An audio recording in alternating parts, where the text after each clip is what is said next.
Negative বার্তা 5 lakh network নাম বাদ যায়নি, এগুলো একটা সাজানো গল্প। তৃণমূল তো রাজনৈতিক প্রচার করবে, ওর কাছে তো কোনো হাতিয়ার নেই এখন আর। প্রধানমন্ত্রীজি ভারতবর্ষের গৌরব, যার মাধ্যমে পুরো ভারতবর্ষের ডেভেলপমেন্ট হচ্ছে। প্রধানমন্ত্রীজি আসছে, কিছু প্রকল্প ঘোষণা করবেন। বাংলায় যেগুলো কেন্দ্রীয় সরকারের মাধ্যমে হয়েছে সেগুলোই ঘোষণা করবেন, প্লাস পার্টিরও প্রোগ্রাম।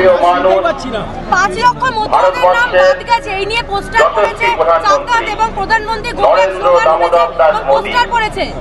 এগুলো নেগেটিভ বার্তা, 5 লাখ নেটওয়ার্ক নাম বাদ যায়নি, এগুলো একটা সাজানো গল্প। যে গল্প টিএমসি করতে চাইছে সকলেই জানে, সকলেই দেখেছে যে কত মতীয় বা কত লোকের নাম বাদ গেছে।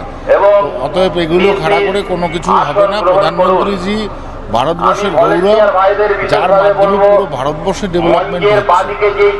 ওনার ব্যতিক্রম কেউ নেই, এগুলো করে নিজেদের ছোট করছে ছাড়া আর কিছু হচ্ছে না। বলছেন কোনো নাম বাদ যাবে না, কোনো নাম বাদ যাবে না, কোনো নামই বাদ যাবে না। তৃণমূল তো একটা প্রচার করছে, তৃণমূল তো রাজনৈতিক প্রচার করবে, ওর কাছে তো কোনো হাতিয়ার নেই এখন আর। সেই হাতিয়ার তো তৈরি করার জন্যই ও এটা করছে। 26-এর ভোটের আগে এই সভা কতটা গুরুত্বপূর্ণ? বিরাট গুরুত্বপূর্ণ। আরো ভালো ভালো খবর দেখতে সাবস্ক্রাইব করুন বাংলা হান্টের ইউটিউব চ্যানেল।